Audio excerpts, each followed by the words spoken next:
He forced me to quit my job, refused to feed our kids, and tried to leave me penniless.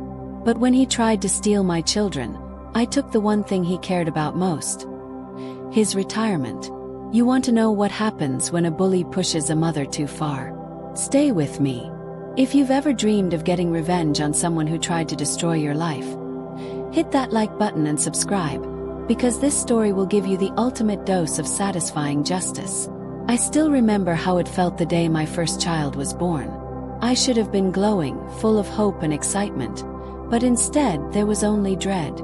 Because my husband, who I thought was my partner, turned on me in the worst way. "You're not going back to work," he told me. Just like that, I felt the floor fall out from under me.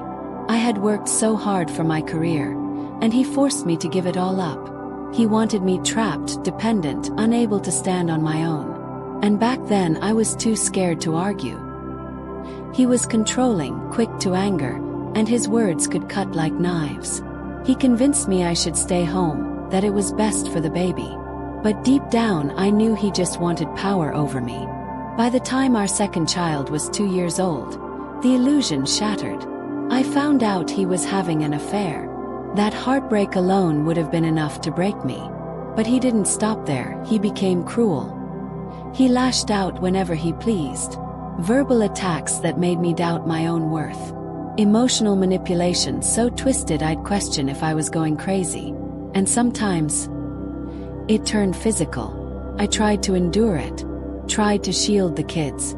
But the day he laid hands on our oldest child, something inside me snapped. Put him out. I told him to get out of my house and never come back. It was 2012. I thought the nightmare was over. But escaping him was only the beginning of another war. Without his income, I was stuck. I had no family nearby, no daycare I could afford, no way to get back to work. I was cornered. And this monster, who was still their father, refused to give me a dime. "The courts haven't ordered me to give you a dime," he sneered. He even lied to the bank, had my accounts frozen, and physically assaulted me again when I filed to finalize the divorce. Can you imagine?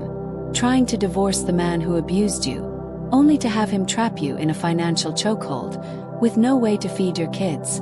I fought for months. Months where I rationed food, went without sleep, and feared every knock on the door. Finally, a judge stepped in.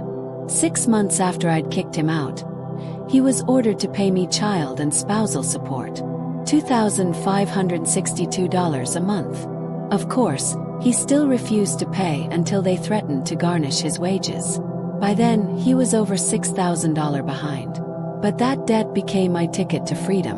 I asked the court for permission to move away, and they granted it. Packed up my kids and left. Life slowly began to rebuild. I remarried a year after the divorce. Someone gentle, someone who respected me.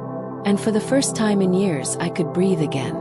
When I checked the spousal support paperwork, there was a little checkbox that should have stopped spousal support upon remarriage. But it wasn't checked. So I kept receiving it for a year, assuming it was correct. Instead of filing for his retirement account, which would have been another legal fight, I took that year of spousal support and tried to move on. He was supposed to pay for 2 years anyway, so I figured I was good. But in 2017, he came for me again. Out of nowhere, he filed for sole custody of the kids.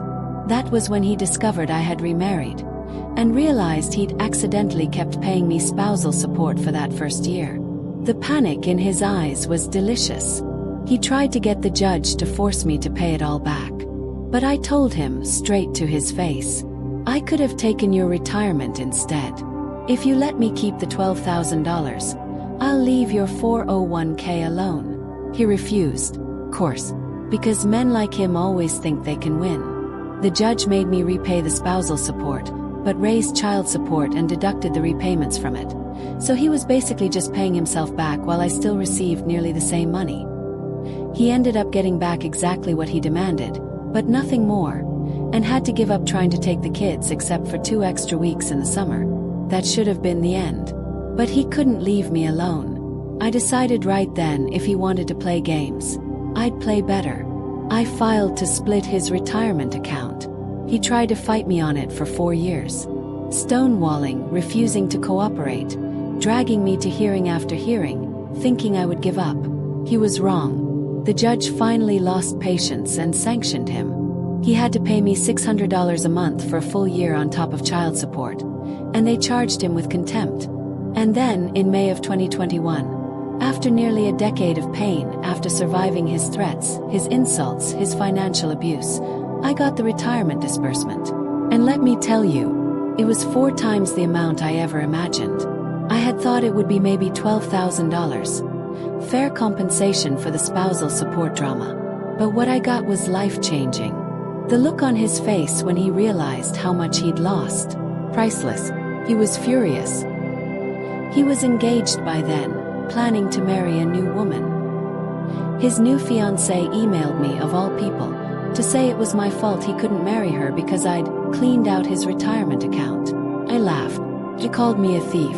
She said I robbed him. But I told her, crystal clear. I gave him a choice. Let me keep the spousal support overpayment, or have me file for retirement. He chose retirement. And if you're worried about losing money, honey, maybe you should get a prenup. She told me no woman should have to sign a prenup because I'd already robbed him. Honestly, that was the best revenge. Watching them both squirm, blaming me for their own mistakes. If he had just treated me like a human being, if he'd cared for his kids, respected me even once, he'd still have his retirement. But he didn't. Play stupid games. Win stupid prizes. In the end, I never asked to depend on him. I never asked to fight this war. But he gave me no choice. And sometimes karma uses you as its instrument. The next time someone tries to destroy you, remember this. They can't bury you if you refuse to stay down. If this story gave you chills, hit that like button and subscribe, because we bring you the most satisfying revenge stories every week.